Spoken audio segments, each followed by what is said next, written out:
The internet stream starts in 10 seconds.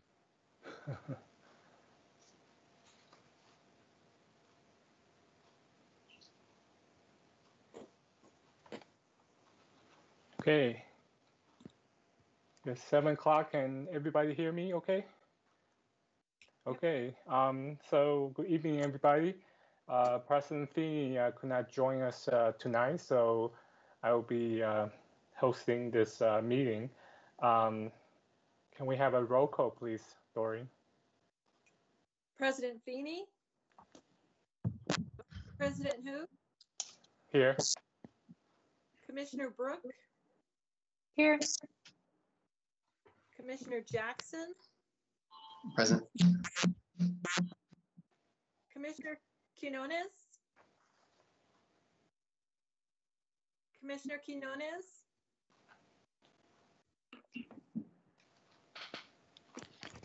Alternate Commissioner Sarman? Present. Thank you. Commissioner Roberts? Here. Alternate Commissioner Shook? Present. Thank you. Commissioner K7? Here. Commissioner Watson? Here. Commissioner Whitehurst? Present. Thank you. Thank you, Doreen. Uh-huh. Next item, communications. Anybody has any new communication since our last meeting? Go ahead. I would just mention I attended the first community meeting for the River Terrace 2.0. Just as a really brief overview of what I heard from some of the other citizens on that committee. Words I heard a lot were walkability, affordability, and range of uses and residential options. So just some useful info to pass along. Thank you. Anybody else?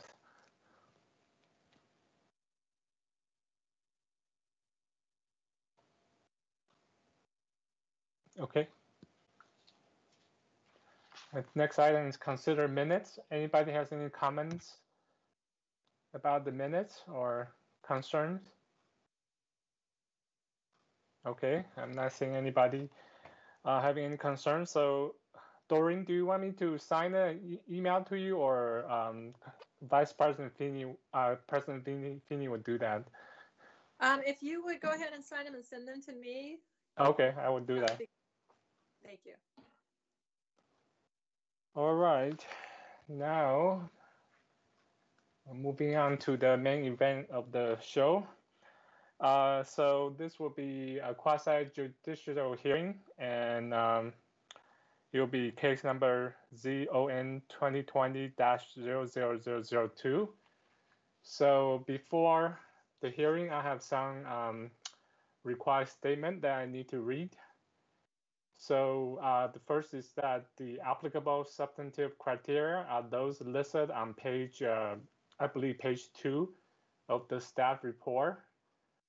And testimony and evidence must be directed toward the applicable substantive criteria listed on page 2 of the staff report or other criteria in the comprehensive plan or land use regulation that are believed to apply to the decision.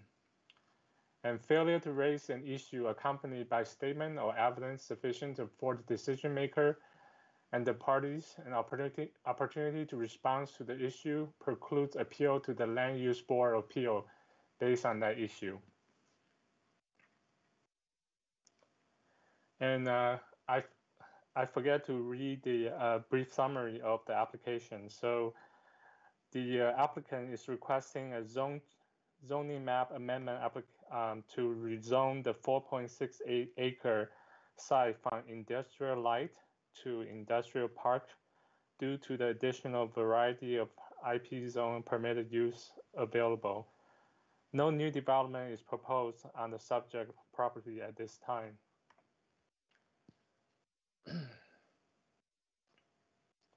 So here are some procedural items. First of all, I need to ask, do any commission member wish to abstain or declare a conflict of interest? Okay, I hear none. Does anyone in the audience wish to challenge any member of the Planning Commission for bias or conflict of interest? Do we know if any public audience is in attendance? Vice President, there are no current callers in the queue. Okay, great, thank you. Okay, commissioners, does anyone of you wish to report any ex parte contact, oral or written communication about the hearing with person other than city staff or the city attorney? No, okay. Has any commission member visited the site of the proposal? I have. Oh, Commissioner Jackson has. Anybody else? Commissioner Whitehurst. Thank you. Anybody else? I have not visited it specifically, but I'm quite familiar with the area. Okay. All right. So looks like so far we have 2 commission members who have visited the site personally.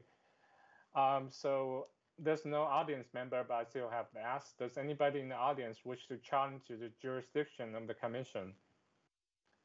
Okay. So I would like to give a brief description of how the hearing will proceed. First, the staff will give their staff report. Then the applicant will make their presentation. After that, we will take public testimony. Those in favor of the proposal will speak first, followed by those in opposition. If you would like to speak, please, I guess you can call in the number and someone will get your information and wait in line. So to start the meeting, I would like to introduce staff member, Monica. Alexandria. Sorry if I missed your last name. Is now joining. Please begin your presentation, Monica. Thank you.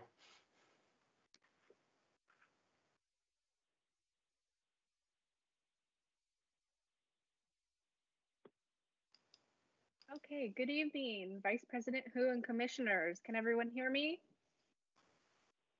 Yes. Great, I'll assume so. Again, my name is Monica Bilodeau, and the item before you tonight, number 5, is the PAC Trust zone change. And as mentioned, the applicant is requesting approval of a quasi-judicial zoning map amendment for approximately 4.68 acres located south of Upper Boones Ferry and east of Southwest 72nd Avenue.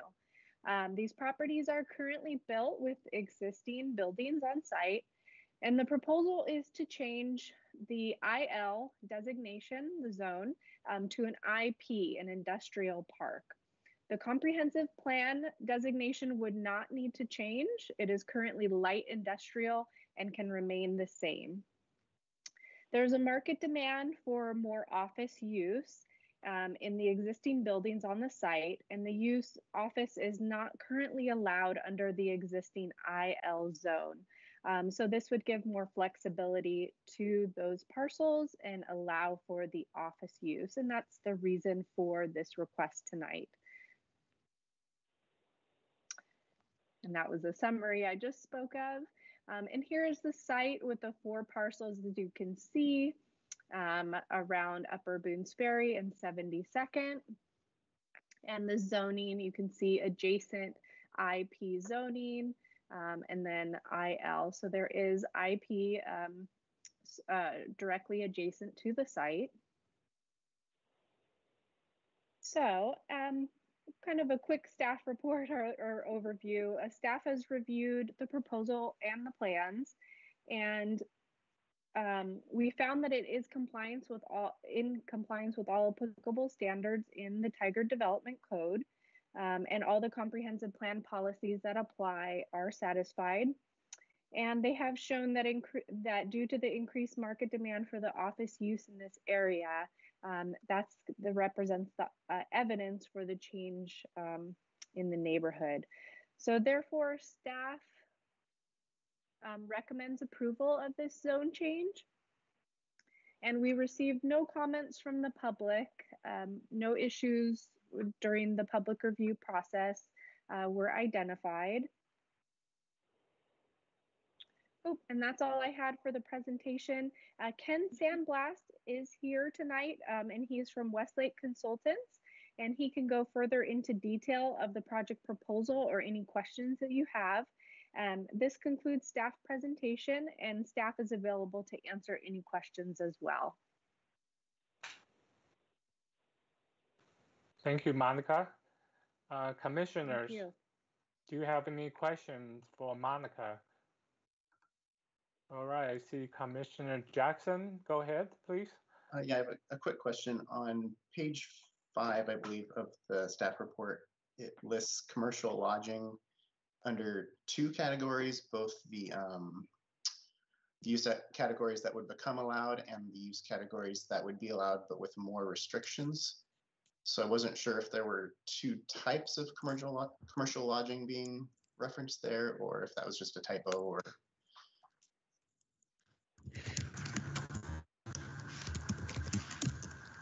I'd have to pull up that staff report for that exact reference.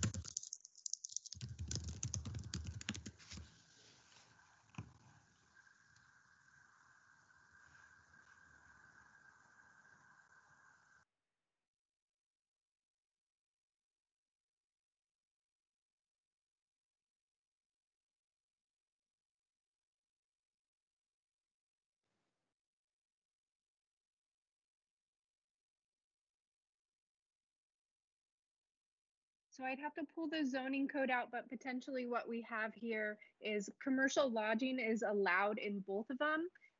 Although there may be some restrictions with the IL versus the IP.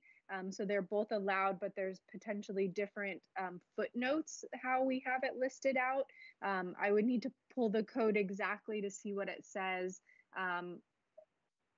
But I believe commercial lodging is still allowed, but there would potentially be more restrictions. There's probably some category in the code. So I can look that up for you if anyone else has any additional questions, or if you have additional, we can keep going while I look that up.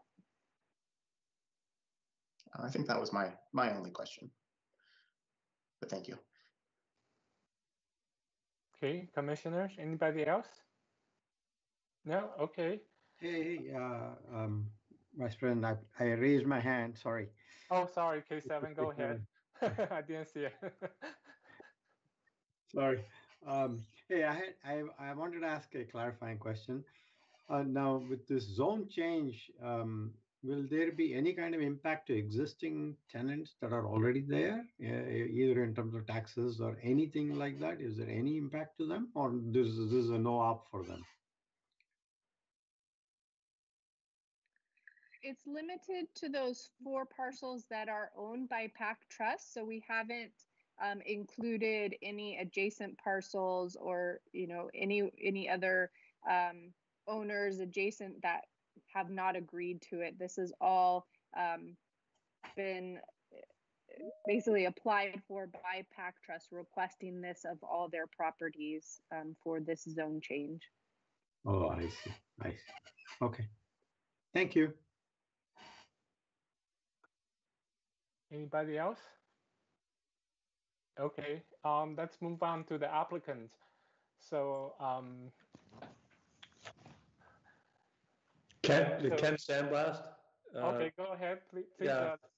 Ken Sandblast with Westlake Consultants, and as Monica said, we're working with PAC Trust, and I think Eric Spory is with us tonight, who's with PAC Trust, and I'd like to give him a chance to say any opening remarks or any testimony that he'd like to give first. So Eric, please feel free.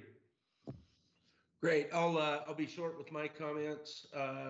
We own all the property surrounding this as well. These buildings, when they were built out, they were built more in line with the IP zone. We're not asking for anything in a grander scale than that, but basically what's up there, as we looked at it, we were a little bit concerned that there might in the future be interpretation issues. There haven't been so far, but just thought that it was appropriate to clean it up. We had Moda Healthcare who fits in in the zone, but they had some concerns, and it got us thinking about, let's just get in and clean this up. And that's all I have. Thank you. Ken, So this anything is else? Ken again, and as Eric has already stated, and I think Monica did a good job in the staff report, the office use is one of the biggest changes that is this IL to IP change request. There are others, and I think Commissioner Jackson already noted that it's in the staff report on page 5. So if you guys have any questions, we're ready to answer them. Other than that, we would just say we support the staff report and hope that the application speaks for itself, and look for your support. Thank you. Commissioners, do you have any questions for the applicants? No? Okay. So This is Monica Bilodeau. If you'd like me to follow up very quickly on the commercial lodging question sure, please, Monica. from Commissioner Jackson. Yeah, so there is an additional restriction in the IP zone for commercial lodging. So they are allowed in both, but there's an additional restriction in 18-130-040B. There's a couple of additional regulations that apply in the IP zone specifically to commercial lodging. So that's the only change there. Okay, thank you very much. All right, great. Thank you. So do we have any public waiting in line right now? We have no callers currently. Okay, thank you. So I guess we would close the public testimony section, public hearing, and let's go into deliberations. Commissioners, any comments, thoughts, concerns?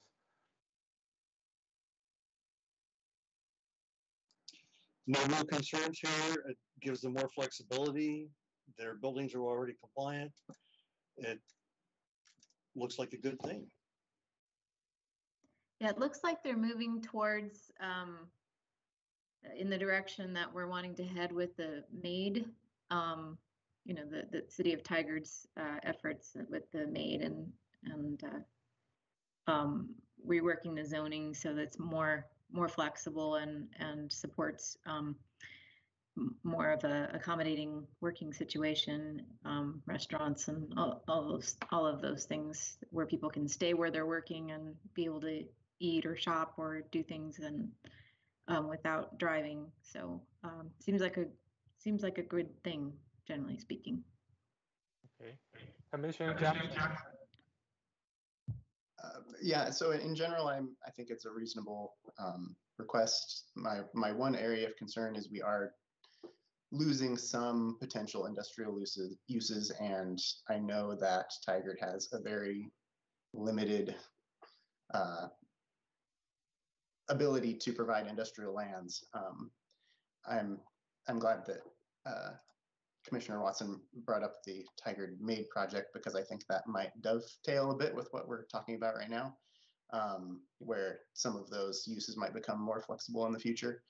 But so again, just to reiterate, I'm a little concerned about some of the uses that will be precluded by changing the zone, but I think overall it's still a reasonable change to be made. Any other commissioners? Yeah, I agree generally with everything has been said so far about flexibilities, and I would support the zone change myself. So do I have a motion? Anybody want to make a motion? This is a quasi-judicial hearing, so we are making the final decision here. Anybody want to make a motion?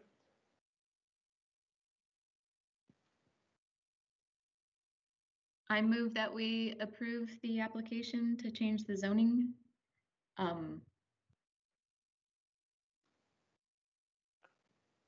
Zoning request. Yes, a zoning change request, and adoption of the findings and conditions of approval contained within the staff report based on the testimony received. Do I have a second? I second. This is Commissioner K7. All right, so all in favor? Aye. Aye. Aye. All- Aye. Aye. Do we need to have the Aye. actual? Do we need to have the actual case number embedded in this? Yeah, ZON 2020-00002. Thank you, Commissioner Roberts. yeah, thank you. And anybody opposed? Okay, so okay, I didn't hear any, so the motion carries and this is approved. All right, thank you. Thank you. All right. Next, staff briefing. Tom or anybody want to carry on? Take over. Yeah, good evening, commissioners. We have want to introduce our new planner, Hope Pollard. He will be presenting a brief of our newest legislative project, which has already been mentioned, the Tiger Maid project. I'll let her go over her presentation, explain that to you. And I believe Lloyd Purdy, our economic development manager, is here also to talk about his perspective on the project. So we'll turn it over to Hope. Hello, good evening, commissioners. My name is Hope Pollard. As Tom introduced me, I'm the new associate planner. Really looking forward to working with you guys. Nice to meet everybody virtually and happy to be given this intro today. And as Tom mentioned, Lloyd Purdy, our economic development manager, is also here, and he's also working right alongside me on this project. So we'll both be available to answer questions. So give me just a brief minute as I still work on trying to share my screen, and I will get started.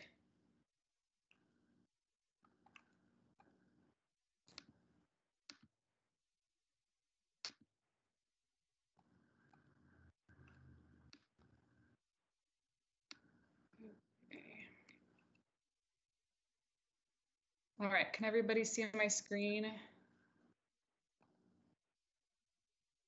Yes.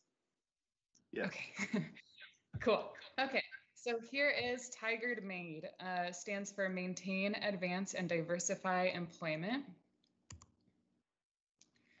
The project location for Tigered Maid covers all employment lands, which means all of the commercial, industrial, and mixed-use zones throughout the city that are not already included in our planned districts, such as downtown Tigard, Tigard Triangle, and Washington Square, although we will be working closely with the project managers in these locations to coordinate our updates.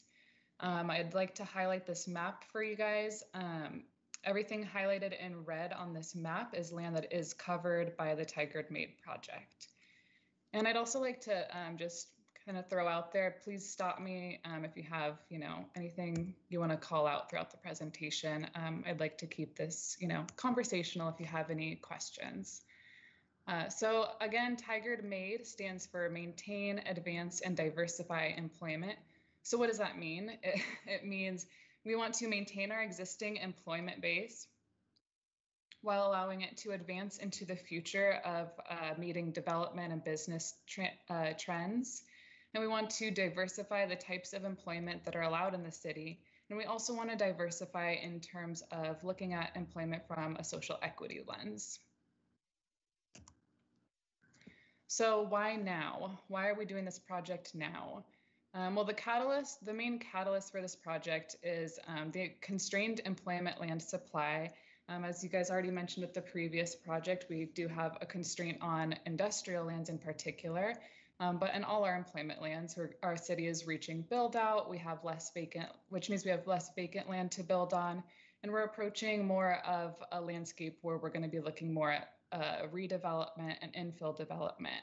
Alongside that, we have some unanticipated changes in industrial and commercial development patterns and business operations. So we want to address these changes, which will be exacerbated with the introduction of the potential light rail line that will run through some existing employment lands. But we also want to use this as an opportunity to build into our development code the new strategic plan objectives, specifically those focused on equity, mixed use, connectivity, and environmental sustainability.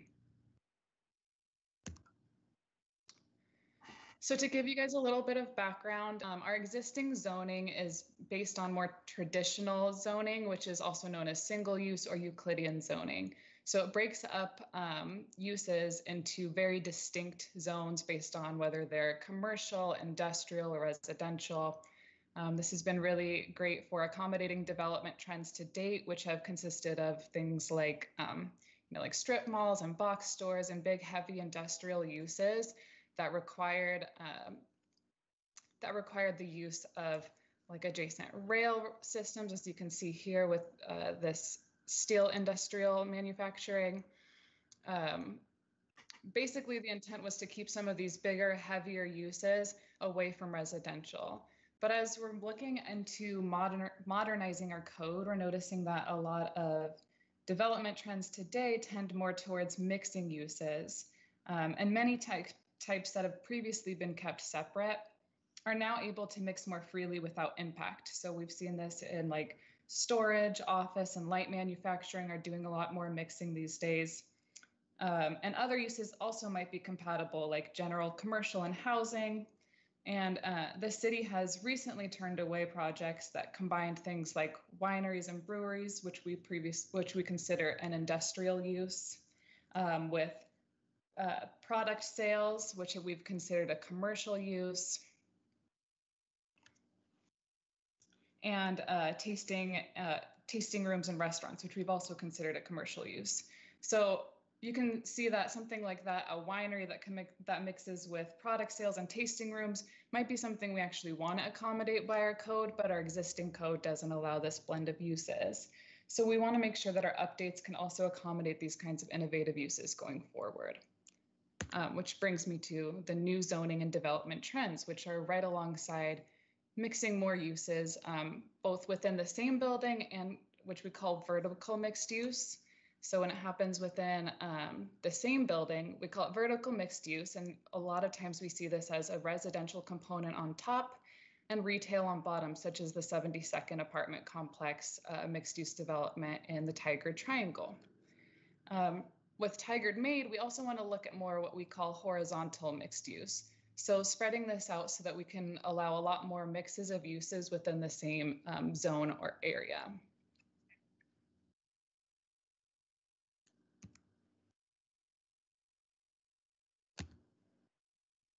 So the main project objectives of Tiger Made are to support a well-rounded, balanced, and scalable economy. So instead of just focusing on one industry or business sector that we want to see grow in Tigard, we really want to focus more on a well-rounded economy that is able to accommodate all sorts of development and business types, and is also scalable and provides opportunities for upward mobility for its employees and business owners. We also want to look at all of our updates through the lens of social equity, environmental sustainability, and connectivity. So with this project, we really want to identify barriers to economic prosperity in communities of color and historically marginalized communities. We want to identify these barriers and work with these communities to either remove or mitigate them where possible. We also want to look at environmentally sustainable development and ways that we can incentivize developing with things like eco-friendly building materials and reducing emissions and that sort of thing without overly complicating the development regulations. And then we also want to look for opportunities to incentivize developers and business owners to provide public improvements such as building into our sidewalk system, our trail system, and even things like our public parks.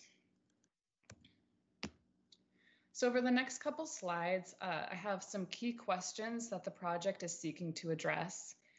I won't go into all of these in super detail. They're what we've covered just now in the project objectives, but just go into a little bit more detail on the way that we're approaching these problems. So what land uses should we mix and where in the city is one of the prime questions we have with this project. We want to make sure that as we're building more flexibility into our code, we're really asking, one, who wins from these changes and who loses, and how can those wins and losses be shared? And also just what makes sense as we're building this flexibility in. We want to make sure that it's not just kind of willy-nilly, but that it's flexible in a way that really works for developers, business owners, and the city. And then just the rest of these questions go into more detail on the objectives that we already detailed. So looking at how we can approach barriers to communities and innovative development and environmental sustainability.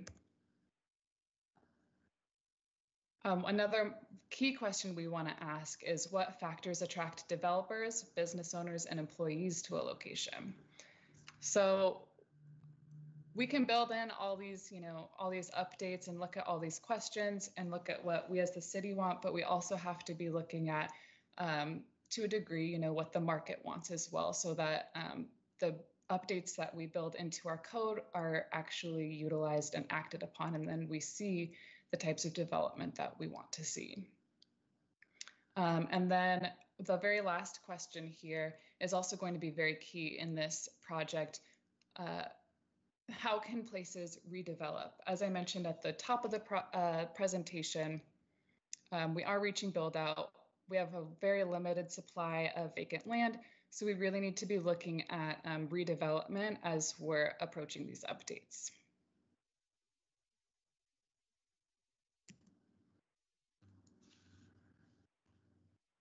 So this project is going to be broken up into two main tasks. This is our Economic Opportunities Analysis, or EOA, and our Development Code Update. So the EOA is something that's required by the state in order for us to, we have to periodically update this document in order to assess the city's employment land needs. So we'll be doing this, one, to meet the state requirements, but we actually want to do something a little bit different, a little bit more innovative with this document than is typically done. We also want to look at, instead of just looking at what are the existing trends and what are the projections for employment needs in the city based on those existing trends, we also want to take into account, okay, how can these trends and these projections be influenced by certain code and policy updates? So this document will really be our key research document as we approach our development code update, which we are hoping will mainly include expanding and modernizing allowed uses. So that's that which land uses should mix and where. Building flexibility into development standards. So this is looking at things like parking requirements and density and height, and looking at ways that we can build, make those requirements more flexible, or maybe give certain bonuses to developers in exchange for some of the incentives that I mentioned earlier. And also looking at consolidating zones. So making sure we're looking at each of our zoning designations and ensuring that each one of them has a very clear and distinct and meaningful purpose. Of course, community engagement is going to be a key component of every aspect of our project. We're currently in the beginning stages of forming our community engagement plan for Tigard Made. It will consist of 3 primary tools: our website, which will consist of surveys, polls, and project information; group meetings that will be had with larger groups such as like chambers of commerce and development organizations. And this will consist of us giving a presentation, sort of like the one we're doing today, and allowing for a Q&A session. And then we'll also be doing one-on-one or really small group interviews that will be more conversational, which will allow us to get into some of the more, some of the nuances and some of the deeper details on the items we're interested in. We'll have 3 primary participant groups. This will be residents, developers, and business owners. Residents will focus mainly on the website, as we have very targeted responses that we're looking for from residents. We're really seeking to keep that more to, okay, what do residents want near their home, and what do they really not want near their home? And since those are more direct answers, we feel that can be answered best through the website. Developers and business owners, we expect will have a lot more nuanced and detailed responses, especially when it comes to the barriers that they face in terms of equity and other types of barriers. So we want to reach them through all 3 tools. And recently, we've also acknowledged that we might need to add employees to this list so that we're recognizing the types of amenities that employees typically look for, and also get a sense of what their desire or ability is for upward mobility in their careers, and make sure that we're accommodating the range of business types in the city that can accommodate this upward mobility.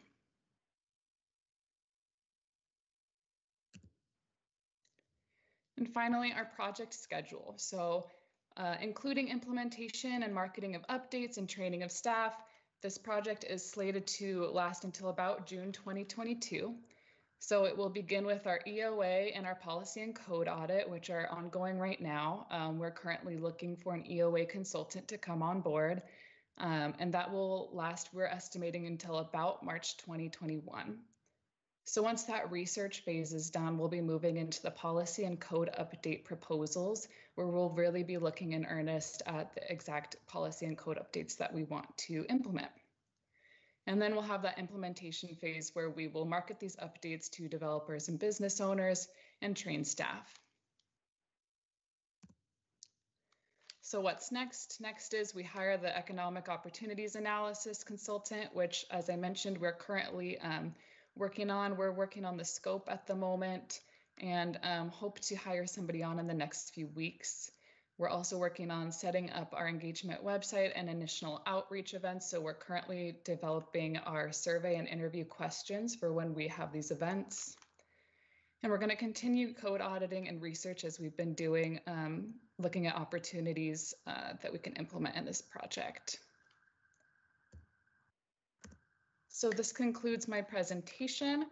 Me and Lloyd are both available, and Tom as well. We're all available to answer questions or just just hear your feedback. We just really like at this time to see what you guys think and hear your thoughts on the questions and objectives as we get started on this project. Thank you so much.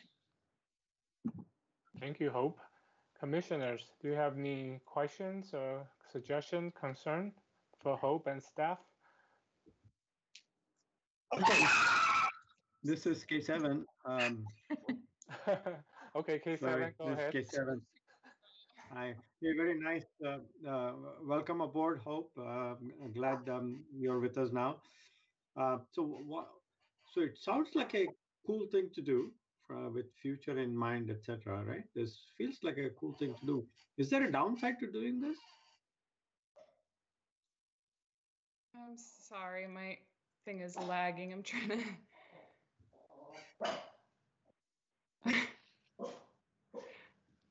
Commission, this is Lloyd Purdy.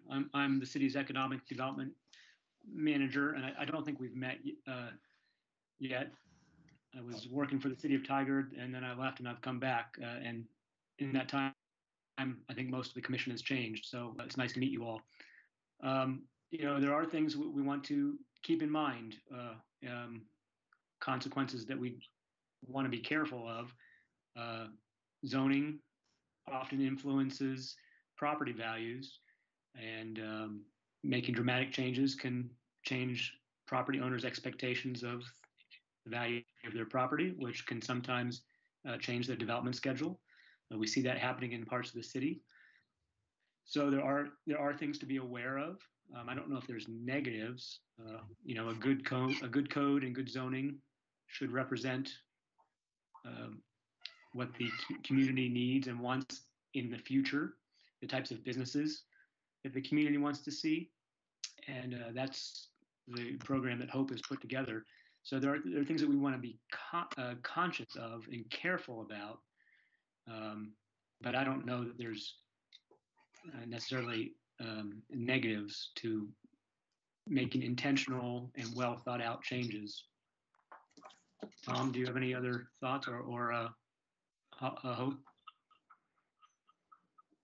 Well, I would add from the different perspective, part of the reason or a major reason doing this. So Hope did a good job of talking about the way zoning works now and has for 75 years or something like that. And of course, the entire system from the government to developers, regulators, contractors, owners are kind of bought into that system to a certain extent, but the ice is breaking, and it's happening right now. Things are changing. There's new innovative types of businesses and new innovative ways of doing things. This COVID, I'm getting a little feedback. So this whole COVID working at home remotely, I think is going, people are liking that. There's going to be more of that. It's kind of accelerating things a bit.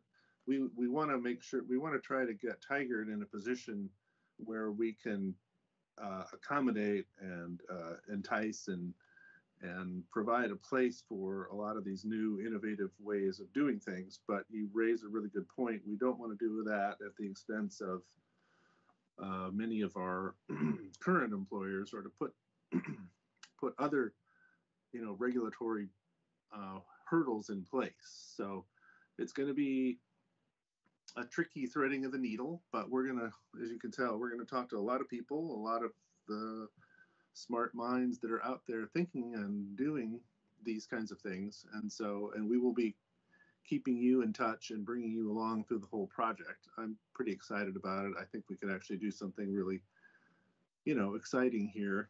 One of the concepts we talk about is with our current industrial areas, true industrial areas, is looking for ways to increase the job density in a lot of the so we have a limited amount of industrial land, and some of the industrial land is frankly pretty low density jobs, and there's a lot of opportunity there. So that might, ultimately result in some businesses flipping over, but the positive side is that we have a higher job density in the city of Tigard. Commissioner.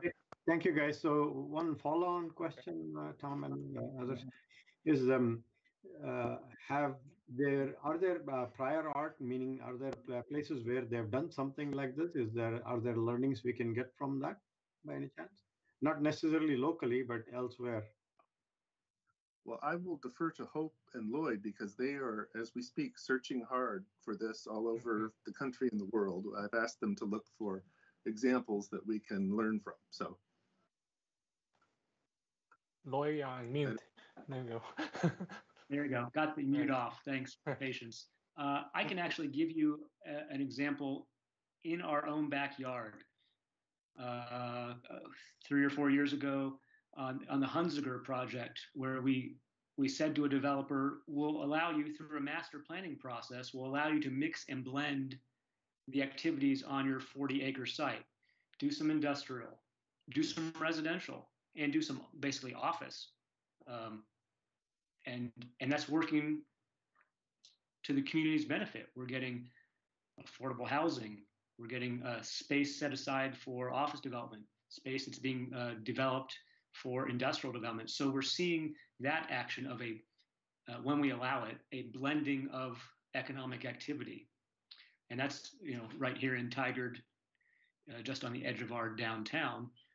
So that's one example of trying to find, a local example of the blending idea we've talked about, that Hope mentioned, where we're trying to find places or ways to allow not just one type of economic activity, but a mix or a blend. Hope, do you have some other precedents you found from around the country? Off the top of my head, I don't have the specific cities in mind, but we definitely have been doing a lot of research, have found examples. Even Portland has done versions of what we're talking about. So yes, the main things that we've really at the top of our heads always are the Hunziker project and things going on in Portland, since it is also right in our backyard. But we are looking at things all over the country, and this is really on the forefront of like development and city code trends right now. The question about precedence is a good one, but do keep in mind, Oregon land use, I've lived in many other states, Oregon land use is unique. And, no matter what they're doing in Brooklyn or Houston or Minnesota, our examples have to be relevant to the land use model of the state of Oregon. Hope mentioned Portland. Their industrial east side is an example where they've allowed some flexibility. So we see office users, restaurants, and light manufacturing happening all in the heart of downtown Portland. So we do have those local examples showing us what happens when we allow some flexibility.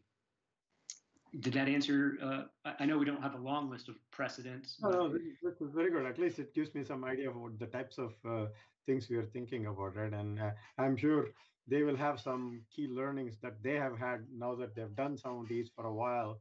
I'm sure they will have some key learnings to share with you, with all of us, so we could do one better than them, hopefully. Okay.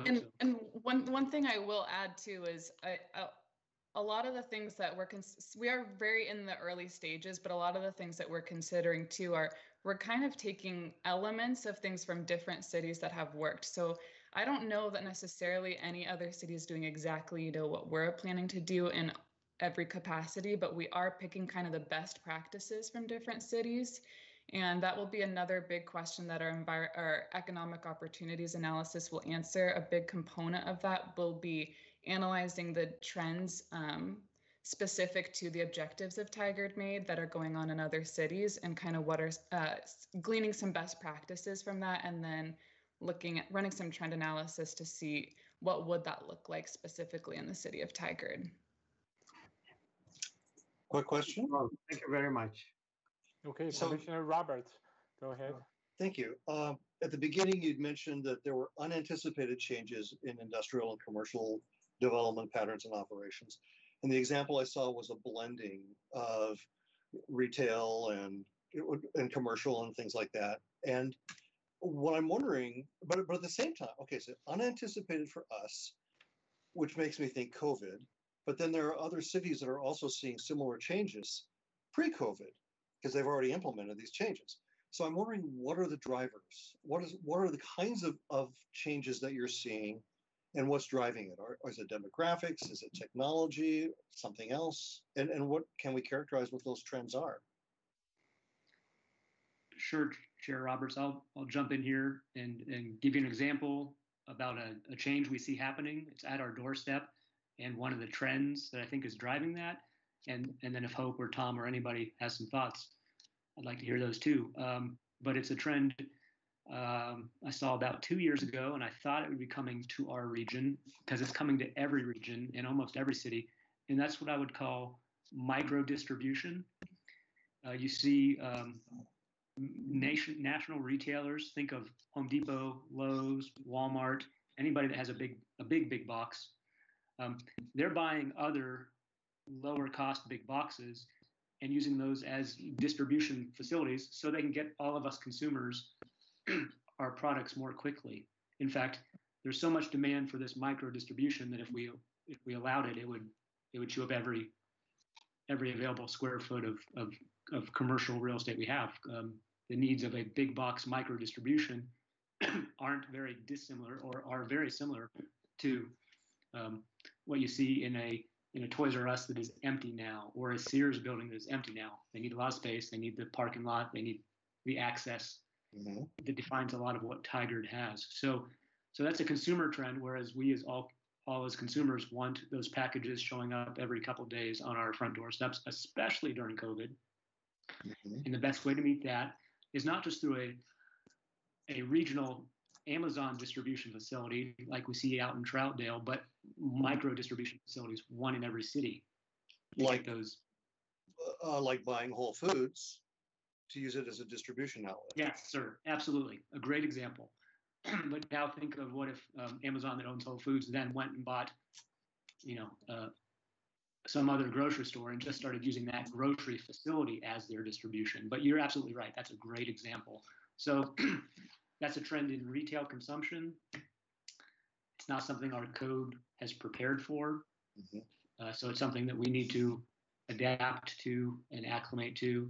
The other example Hope mentioned, and I saw this in my previous tenure here in Tigard, what happens when we have a brew pub or a winemaker in our industrial area that's manufacturing the product, but they also want to do a restaurant and a tasting room.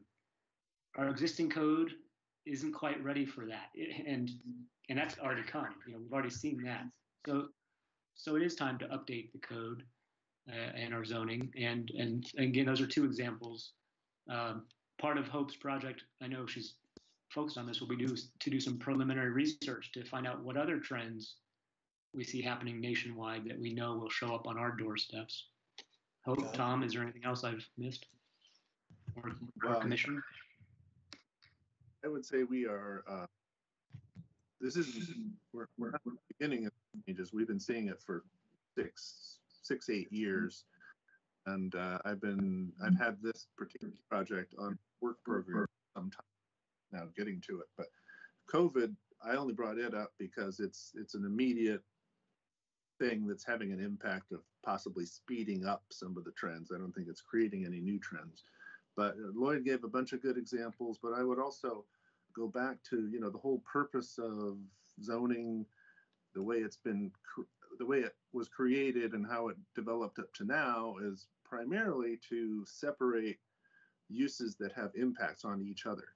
And what we're seeing is there's just such a range of light industrial uses that can happen. Manufacturing, people can make things and build things and put things together inside a building with literally no impact to the outside. You don't know, there's no noise, there's no smell, there's no, it can happen. And so, we're trying to accommodate this rethinking of things. If you can do that on one block, and I can go to work over there, and then I can go across the street to the restaurant and then go upstairs to my apartment, all of those things really can work together. So what we're trying to do is accommodate the trends we've seen start to happen, but also accommodate as entrepreneurs and others start to see the possibilities, accommodate that into the future. So it may not be an immediate fast response like we're seeing with mixed use in the Triangle has. We're very lucky to see that. It might be a more gradual increase, but we want to be in a position to be ready for that, because really for the past 5-6 years, there's been folks with business ideas that we've had to turn away because our current codes and industrial zones simply wouldn't allow what they wanted to do. So what we just did with Pack Trust is a small example of adding that flexibility. Okay, yeah. I've got one more question. I think I saw the word stimulate redevelopment. And where my head went was, we're going to stimulate, well, to me, redevelopment meant change. We're going to take something that's existing and redevelop it to be something different, which means that whoever's there now may find themselves disenfranchised in a way that, we don't want to have that kind of a building. We want to have this kind of a building or this kind of a zone. And that kind of speaks to the earlier question of, will this, is there a downside? The K7's question. I don't know if it really is a question as much as just it's a thought in the back of my mind that I wanted to bring up. Mm-hmm. And I would say it's a concern that we are definitely aware of, and we want to keep our pulse on all the way through the project. I would call it the employment, commercial, industrial version, gentrification. There may be some business. We're looking at a lot of things through the equity lens in accordance with our city policies, and we want to make sure that we're being flexible and allowing the new and innovative stuff, densifying jobs, but also being careful about how it's impacting existing businesses. Exactly. And thanks. All right, Commissioner Watson. To add on to that conversation, is there the intent of trying to redistribute, for instance, industrial uses that do have smell, noise, high semi-traffic, that kind of thing? Is there an attempt to redistribute them in location-wise wide within the city, even if it's just encouraging them to develop in a particular spot versus taking a location that is in the middle of a residential neighborhood or where we're trying to build up more of an urban density type of mixed use area. Does that make sense? Well, yeah, I think I know what you're saying. I think traditional industrial, heavy industrial, high impact, high offsite impact uses, I think we're going to have a tough time getting new ones, primarily because they like bigger sites, they like green fields, they like better access to transportation and things like Highways. Yeah. But you know, we have fought steel, which is a giant steel foundry over off of 72nd. So we will probably still have a core zone that's industrial, with a real traditional industrial that we will maintain in that type of zone. That's pretty exclusive of other things, but just because we have some of those now, and we don't want to, we certainly don't want to chase them out. Yeah, too much. We will still have that more traditional industrial zone, but it's the rest of the areas, the IPs, the IP zone, industrial park zone, the light industrial zones, and commercial, where it's really more of an employment zone. What it is as opposed to industrial. Okay. And sorry, another question or conversation is like one of the things that came to mind in the earlier conversation about changes in commercial zones and uses. One thing that came to mind is the fact that there's so much online ordering and delivery of food that there's restaurants that are, like, I forget what dark restaurants or whatever they call it, that they're essentially like a Taco Bell, but it has no public service face to it. It's just a Taco Bell that kitchen that essentially sets things up for sending things out. Also, in my mind, there's a lot of trending away from shopping in stores physically, and with COVID and all of that as well, it's probably accelerating that move towards ordering everything online and then having distribution warehouses and shipping and all of that. And I am curious how how that would be accommodated. It seems like it would be one of those things that would be within, you would want that to be in an industrial area, that you wouldn't want that, that they would want to be near highways. They would want to not have children running around where there's semis going in and out constantly and that sort of thing. So just those things came to mind as trends. Commissioner Watson, this is Lloyd again. Those are all great comments. Just last week, we were chatting with some consultants about this project and asking them what we were missing, what we could improve upon. And one of them mentioned the example you cited of what I would call commercial kitchens or commissary kitchens, producing food so you could order from a restaurant. And they, it doesn't actually come from that restaurant. And some of these commercial kitchens are doing that for multiple restaurants. And I thought, that's so brilliant. That's amazing what how innovative the economy is. And again, as Tom would point out, our code isn't ready for that yet. And yes, we have to think even more than just how to respond to the economy, but how to continue to keep residents safe, how to keep everybody safe. So you wouldn't want semi-trucks very near a neighborhood for risks like the one you mentioned. So those are all things that Hope has accounted for in the scope. And we don't know the answers yet. We just know we're ready to start intentionally thinking about these issues and kick off the project. So everybody so far has been spot on with the thinking that I've seen Hope develop around this project. Okay.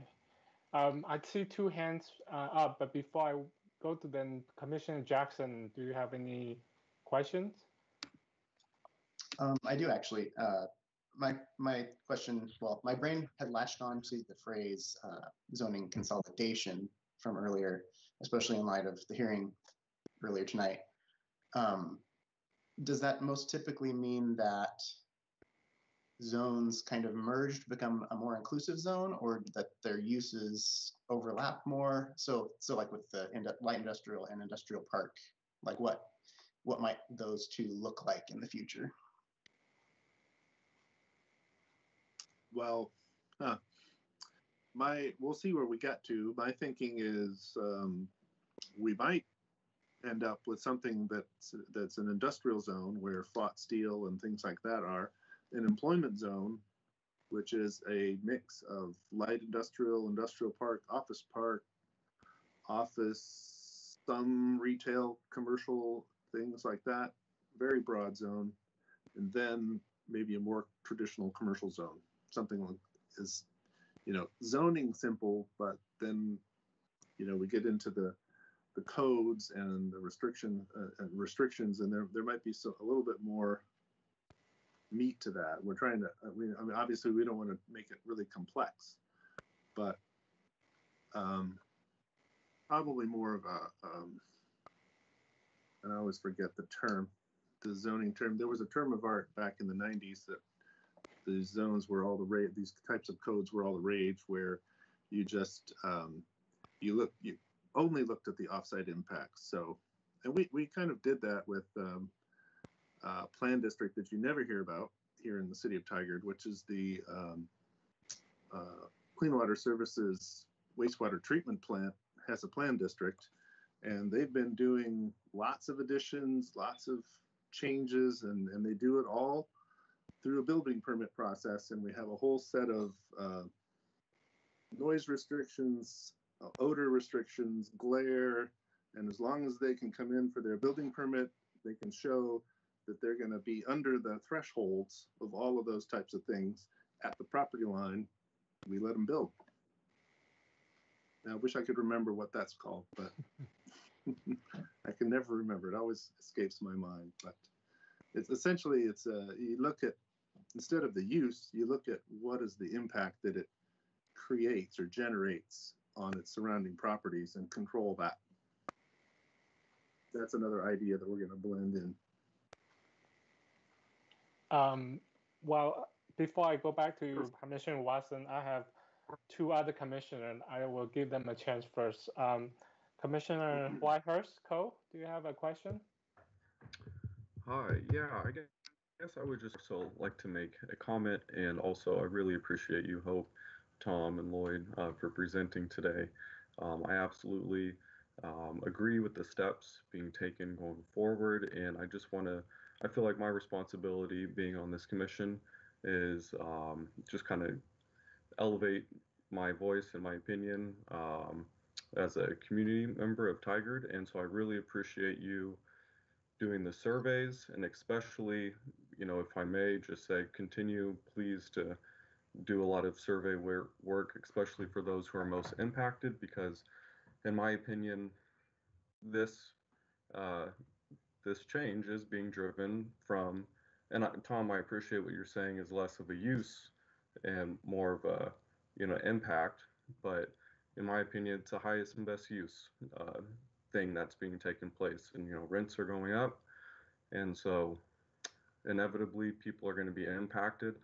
Lloyd, you had mentioned maker spaces like the wineries or breweries. So firsthand in central east side Portland, one of the negative impacts of that is as you allow those types of uses, rents go up. Other existing residences like nonprofits or other uses where the rent demand isn't as high as office space or retail is being forced out. But then you have a public parking concern, because now, right, you're making the brew there, you want to have a little bar front, more people want to converge into that area.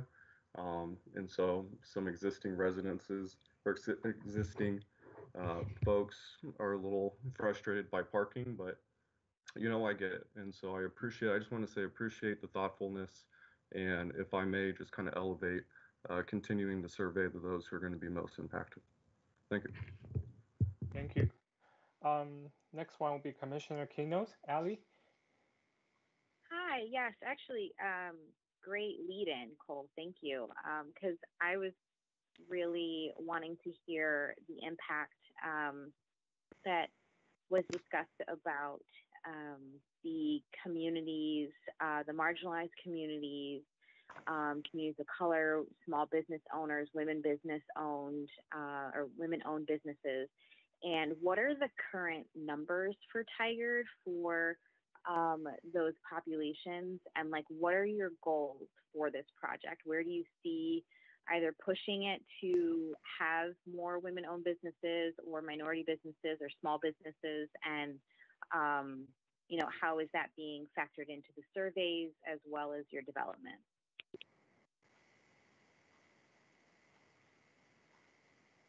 Oh, do you want me to start this? Go ahead. Okay, I don't know if I can give you a complete answer because we don't, as a city, actually ask business owners to report their gender or their ethnicity or a lot of other things on their business license.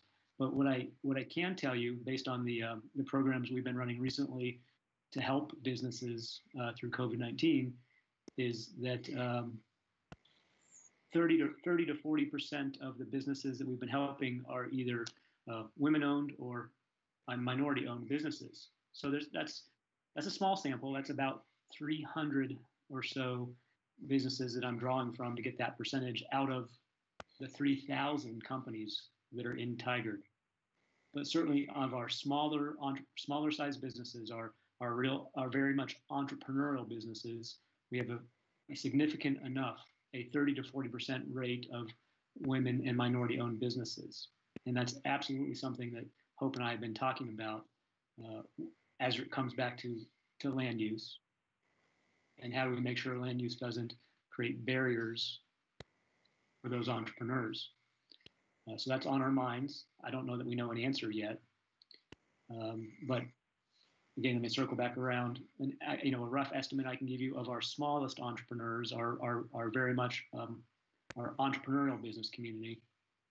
Again, that's not the fought steel, that's not the consumer cellular, that's not the plastics manufacturing company. These are our small businesses employing 1 to 10 people. From what I can tell, of my sample size, 30 to 40% of those businesses are women or minority owned.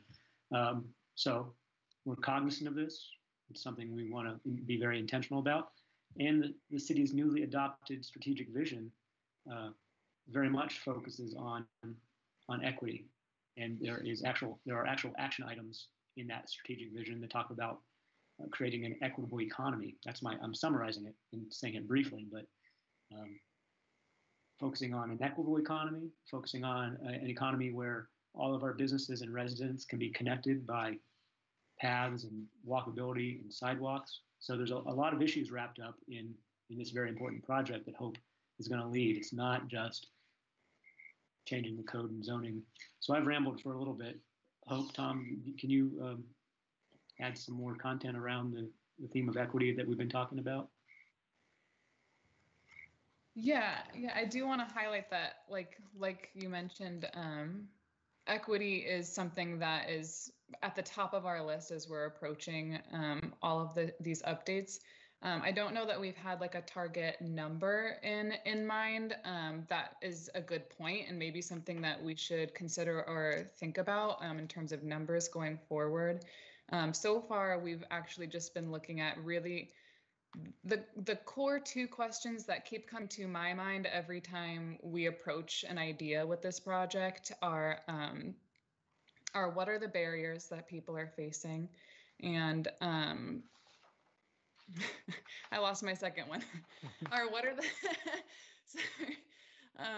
But what are the barriers that people are facing, and basically, oh my goodness, my mind is a total blank all of a sudden. But basically, how can we innovate to make sure that we're building equity into this as much as possible? So even things like, I think somebody mentioned, like affordability and gentrification. That's something I keep bringing up in all my meetings with Lloyd. Every time we're talking about cool updates, we're like, okay, but how do we make sure that this we're really looking at who wins and who loses with this, with these updates, right? And making sure that that outcome is as equitable as possible. So yeah, affordability is a big one. And we're also looking at, just barriers to entry for business owners and developers, and looking at, that's why we also want to build employees into our outreach, so that we can also look at upward mobility for even employees, and make sure that we're accommodating a range of businesses here where all sorts of employees can have employment and rise through the ranks in their career as much as possible. So those are some main topics that we've identified so far. There's a lot more digging to go, but I do want to highlight that equity, in my mind, this project, yes, it's kind of spurred on by a constraint of employment lands and those development trends. But in my mind, all those things just provide an opportunity for us to reassess economic equity today. We're building it into all of our community outreach questions, making sure that we go super in depth with those. And that's another reason why we're also looking at doing interviews in addition to the typical surveys, so that we can really get into some of those more nuanced responses that especially people in those marginalized communities might not feel comfortable sharing in a survey setting or a larger group setting. So there's a lot of little nuanced ways that we're making sure that that's incorporated, but I do definitely hear your suggestion for having a target number or something like that, and that's something we could consider, because we do also want to make sure that our businesses are representative of our population as well. So good. So Jamie, before I get to you, just one quick question. Speaking of barrier and minority community, do you plan to conduct those interviews and surveys in languages other than English and I assume Spanish? Hi, this is Lloyd again. We've had success doing translating surveys into Spanish and getting responses back. We have the capacity through a partnership with IRCO, to translate to other languages. We're at the early phase of this, so we have to talk more about that. There's a cost to it, but it's something we need to consider. So we know through the U.S. Census what some of our other demographic groups are, our other minority groups. And I would say it's only been over the past 2 or 3 months that we've really tried to even make Spanish a more consistent alternative language for surveys. What I'm admitting is we can do that for other languages. Yeah. That'll probably become important on the resident surveys and on the employee surveys, maybe more so than some of the others. Yeah, I would think that's one of the barriers for other minority communities is language. So thank you. Jamie, going back to you. Hello. On a similar note, and I know you can't necessarily answer this on a very in-depth level, but just the concept of pollution versus nuisance in terms of industrial uses that mixing with residential or employment areas, and then also equity issues that can relate to that as well. So for instance, bullseye glass in Portland, there was it lead? I can't even remember anymore, but yeah, basically the air there was this incredibly mercury. It was that was just basically getting sprayed around the neighborhood. Or groundwater, and that sort of thing. Just how does environmental impacts, and I realize that there's also probably other regulating entities that come into play on those sorts of things. But just generally speaking, having an understanding of how environmental concerns feed into and inform this process that we're trying to put together here.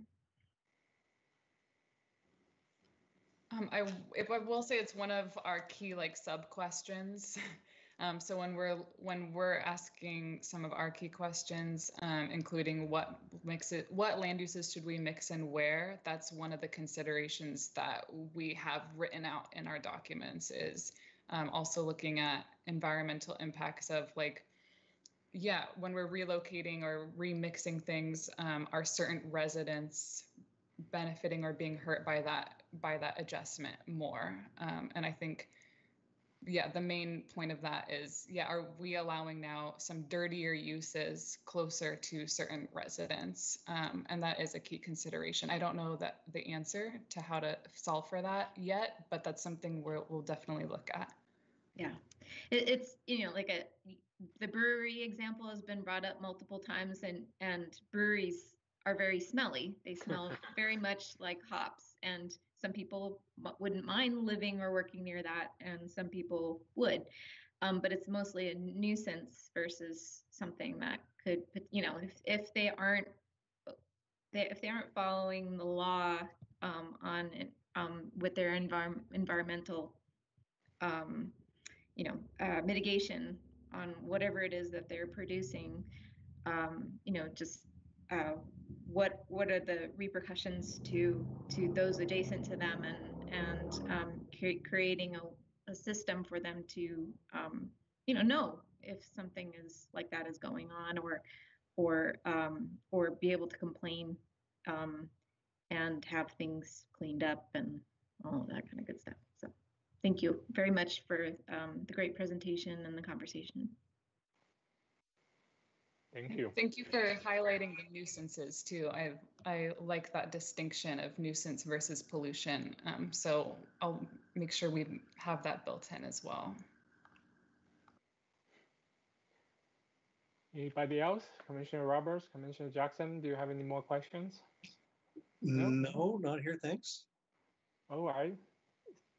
Thank you, Hope and Loy. I'm looking forward to working with you on this. Yeah, we'll be seeing those zoning changes middle of next year start trickling in, right?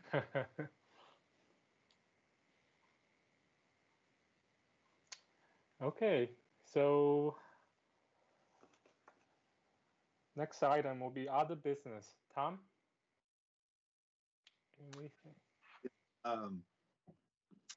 Once again, I don't really have a whole lot of other business to talk about, but one thing that sort of came to mind as we were talking tonight is, I'd been promising more stuff, more projects and more interesting projects, and I think you got a good sense of that tonight. This was a good discussion. I was glad that we could take the time and really dig into this and give you guys a chance to think this through and ask some questions. And as I said, you'll be briefed all along through this project as we go on. And we're just finally getting started on several big meaty legislative projects. So look forward to having more discussions like this on this project.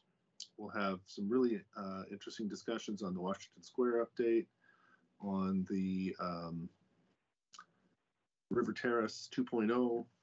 Of course, this will be the concept plan. It's pretty high level, but after that, we'll be getting into the community plan and getting down into more details with the River Terrace 2.0.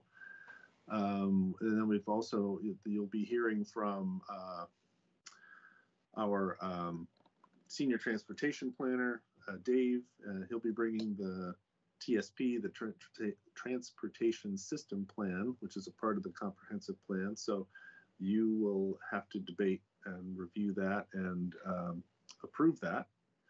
And so Dave will be, I think he's on the schedule. He's going to brief you. He's just getting started with that TSP update. We have a consultant hired, and that's another really exciting project. And the transportation system plan really covers a lot of ground throughout the entire city. So there are lots of things to look forward to, and I feel like 2021, it's going to be a lot busier and a lot more of a normal schedule for the Planning Commission.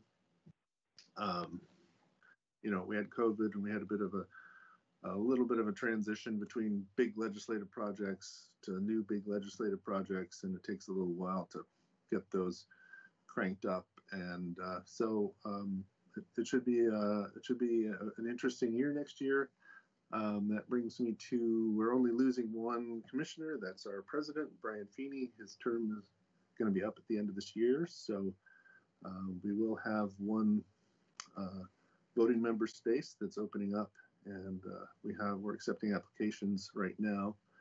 And wanted to bring Doreen in because of our schedule. Traditionally, if we have a meeting, either the first or second meeting of the December, we try to do, since he's not here, we try to do a little send-off, especially, for someone who's been on for 2 full terms. So do we have anything currently scheduled for early December, Doreen? I heard something that there may be something in December.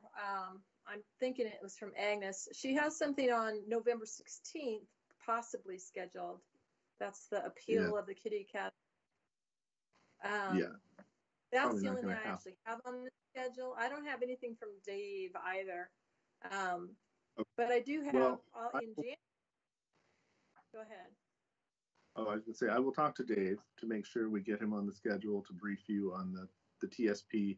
But also, given part of the discussion we had tonight, I think I'm going to put a few people together from our Tigard strategic plan guidance team and come and make a presentation to you on the new updated strategic plan. I think you'd find that very interesting and very useful. If you haven't been tracking, we updated the strategic plan. We have a new vision for City of Tigard. And so Doreen, I'll talk to you and we will bring that to you in early December for the early meeting. And that's going to be virtual, so any little celebration is going to be virtual. True, unfortunately. But I could get Brian a little going away gift and just have it sent to his house, which is probably what I'll end up doing. That sounds good.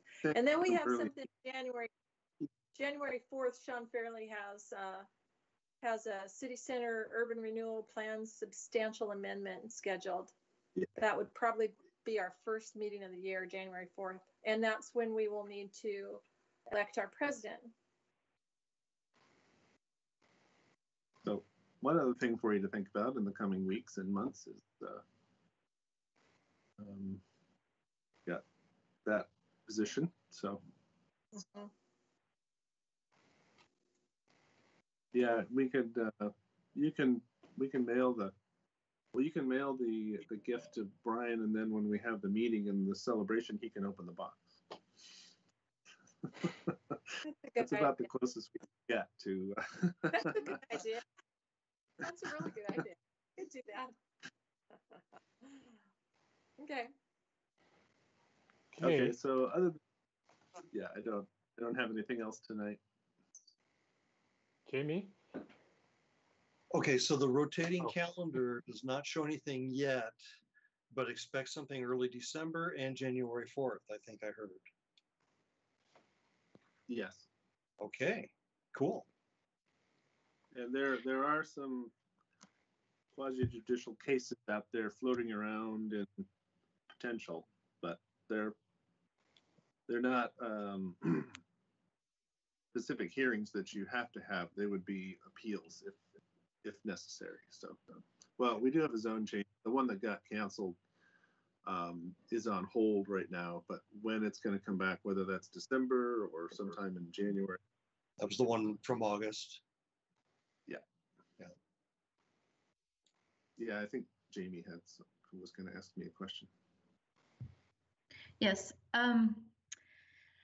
I wanted to ask the question of when is it appropriate for me to bring up communications in the formal planning commission meetings? So for instance, if I'm emailing about the transportation advisory committee versus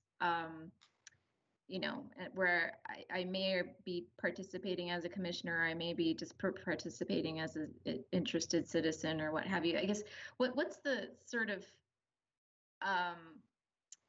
order of what, if I cross this line, I should be bringing that up to include my communications with this group in the minutes.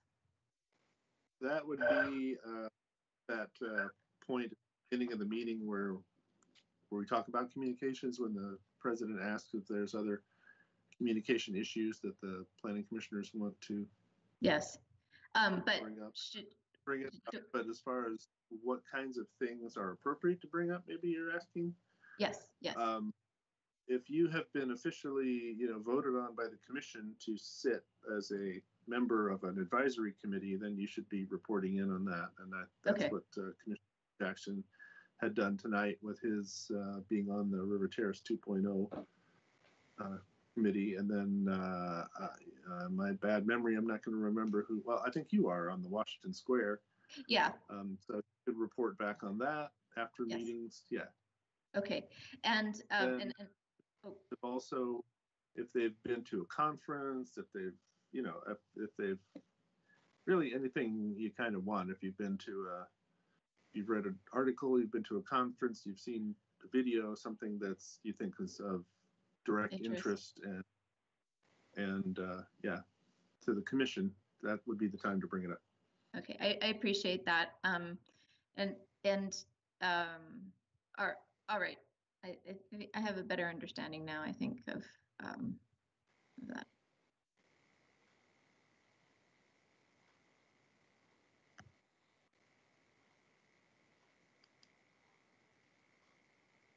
I see Doreen's hand. Doreen? Yeah. I just wanted to mention, with virtual meetings particularly, but even on our regular meetings, when commissioners want to speak, it's important that you get the permission from the president or the presiding, whoever is presiding over the meeting, by raising your hand. Or I think what Brian did, which was kind of nice last time, what he's done the past few, is he's had everybody turn their picture off unless they want to speak. And then you would click and put your, and that would indicate that you want to speak and raise your hand, that kind of stuff. I'm thinking that might be a good way to go. Do you agree, Commissioner, Vice President who?